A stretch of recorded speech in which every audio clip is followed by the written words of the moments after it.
Hi, it's me again with Corel Draw Tips and Tricks, and somebody posted on Facebook how to kind of do this. They had a picture with feathered edges, almost like a vignette, but it had more distinct feathering, and I've just kind of been playing around with this in ways that you could do it, and I've grabbed the roughing tool and just, but these are two symmetrically uh, made into like sharp points.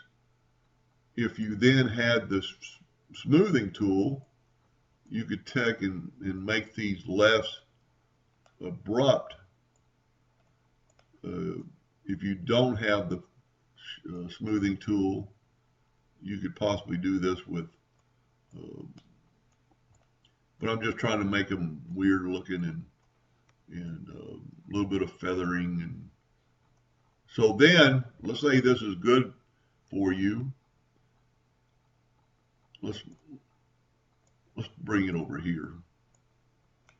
Just set this on top. Let's zoom in here. It's kind of in the where I want it. Select everything, and you could play around with that feathering and probably do a much better job than I just did. And then we're going to go to right here to intersect. And you see that it worked, but first you're going to pull, well, you actually got the picture that time. Sometimes you'll grab this and you'll just get that and the picture's still there, but it has intersected it. That's a pretty cool effect. I still like this one better that I did with basically nodes, and I just drew a rectangle. And also the reason I'm putting this video out here, maybe somebody that knows a lot about Corel can help us out here and try to figure this out. Convert to curves, and then I'm going to go to the shape tool, and I'm going to select everything, and I'm going to add nodes. I'm just going to add a bunch of nodes. And then you could go through and, set your nudge distance on 0.5.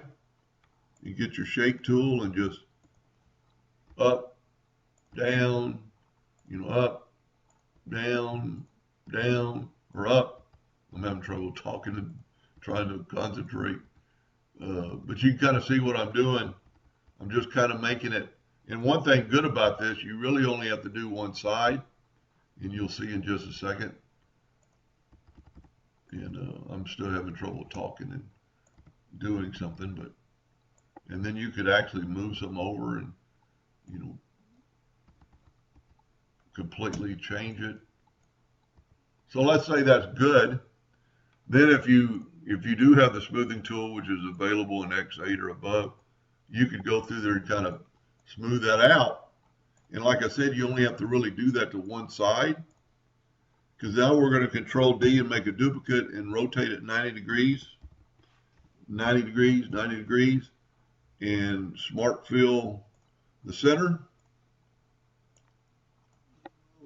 Left click no fill, right click outline. Let's get our picture.